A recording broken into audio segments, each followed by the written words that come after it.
Morning everyone, welcome to Amit judicial academy. Friends, आज के इस वीडियो लेक्चर में हमने इंटरनेशनल लॉ के कुछ क्वेश्चंस और कंटिन्यू किए हैं जो कि आपके उत्तराखंड एपीओ जो कि आपके अक्टूबर में होने वाला है, और साथ ही साथ यूपी पीसीएस जे और उत्तराखंड पीसीएस जे के लिए काफ़ी इंपॉर्टेंट साबित होंगे। तो हम इसे स्टार्ट करते हैं। और साथ ही साथ हम आप लोगों को बता दें कि जल्दी हम आप लोगों के लिए एक उत्तराखंड एपीओ का फ्री ग्रुप स्टार्ट करने जा रहे हैं, जिसमें आपको लॉ एंड जीएस दोनों का आपको फ्री मटेरियल प्रोवाइड किया जाएगा।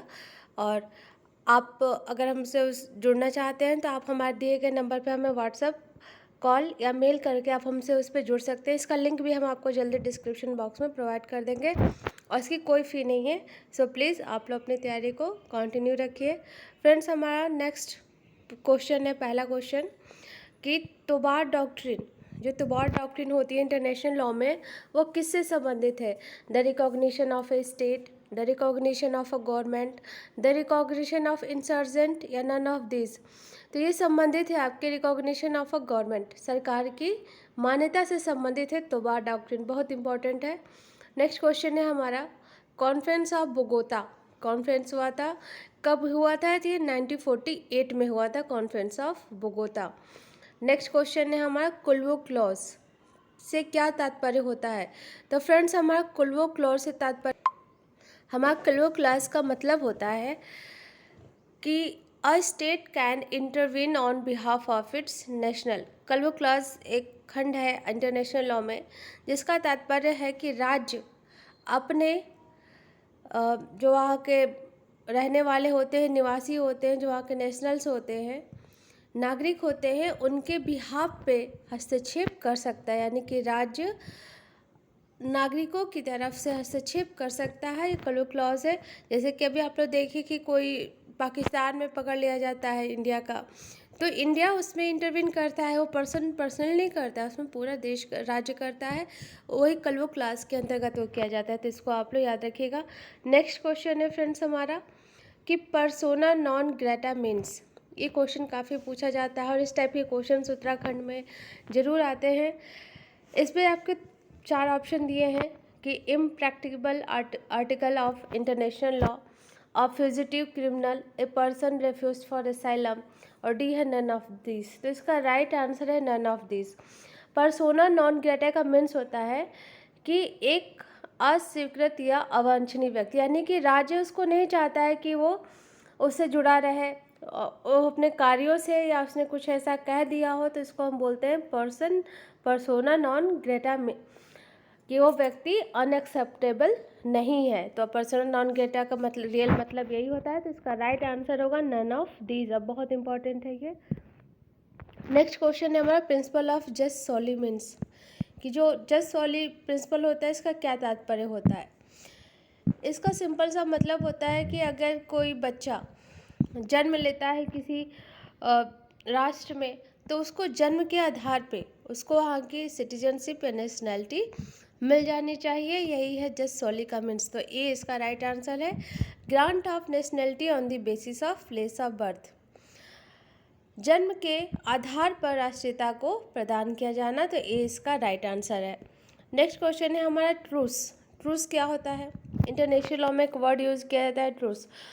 तो ट्रूस का मतलब होता है कि एक, आप इसको ऐसे बोल सकते हो, एक करार के माध्यम से जो दोनों पक्ष होते हैं, जो दो, मान लीजिए 2 पक्षों में कोई विवाद चल रहा है या कोई युद्ध चल रहा है, तो दोनों पक्ष एक करार के माध्यम से इस युद्ध को कुछ टाइम के लिए सस्पेंड कर सकते हैं, या चाहे तो इसको पूरी तरीके से समाप्त भी कर सकते हैं।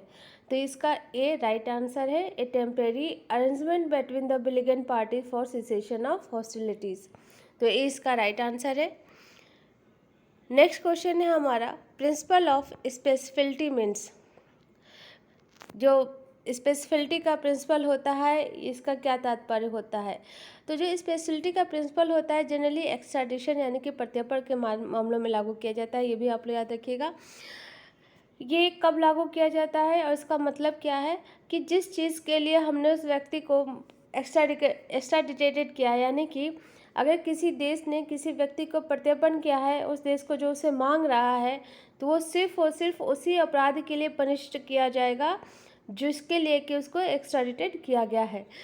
तो इसका राइट आंसर होगा C, the person extradited must be punished only for the offence for which he has been extradited. C इसका राइट आंसर है। नेक्स्ट क्वेश्चन है हमारा, the oldest principle of international law is it doctrine of. अंतर्राष्ट्रीय विधि का सबसे प्राचीन सिद्धांत कौन सा है? Foreign dignities, pacta sunt servanda, religious freedom या नन ऑफ दिस।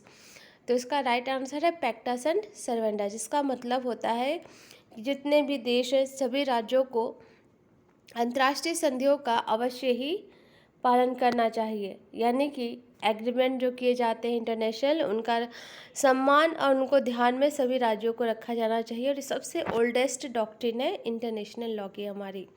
कई बार आया हुआ एग्जाम में आपके, इसका मतलब भी पूछ लेते हैं आपसे या फिर सीधे आपसे इस तरीके से पूछ लेंगे, which is the oldest principle of international law. Next question है हमारा, लिटोरल स्टेट। लिटोरल स्टेट का क्या मतलब होता है? तो लिटोरल स्टेट का मतलब होता है आपके पास 3 ऑप्शन दिए हुए हैं। चौथा ऑप्शन है none of this. Situated on the sea coast, समुद्री तट पे बसे हुए राज्य। एन इंडिपेंडेंट स्टेट, एक स्वतंत्र राज्य। या under the suzerainty of another state, या नन ऑफ दिस। तो इसका राइट आंसर है situated on the sea coast. तटीय राज्यों को लिटोरल स्टेट कहा जाता है। नेक्स्ट क्वेश्चन है फ्रेंड्स हमारा, institute of international court of justice were drawn up by. अंतर्राष्ट्रीय न्यायालय से संबंधित विधान कब किया गया?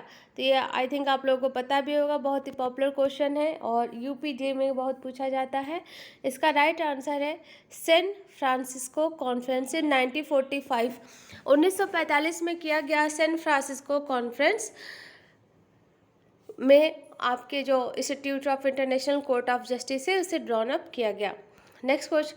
सो फ्रेंड्स, आज का वीडियो यहीं पे ख़त्म होता है और कल हम आपके लिए कुछ ऐसे इंपॉर्टेंट क्वेश्चन और लेके आएंगे और साथ ही साथ कल से आपका उत्तराखंड एपीओ का फ्री ऑफ कॉस्ट आपका बैच स्टार्ट होगा। अगर आप हमें ज्वाइन करना चाहते हैं तो आप हमारे दिए गए इस नंबर पर हमें व्हाट्सअप, कॉल और मेल कर सकते हैं। फ्रेंड्स, वीडियो को देखने के लिए थैंक यू सो मच और प्लीज़ हमारे चैनल को लाइक एंड सब्सक्राइब जरूर कीजिएगा और अपने व्यूज़ हमें कमेंट बॉक्स में ज़रूर बताते रहिए। Thank you friends for watching video.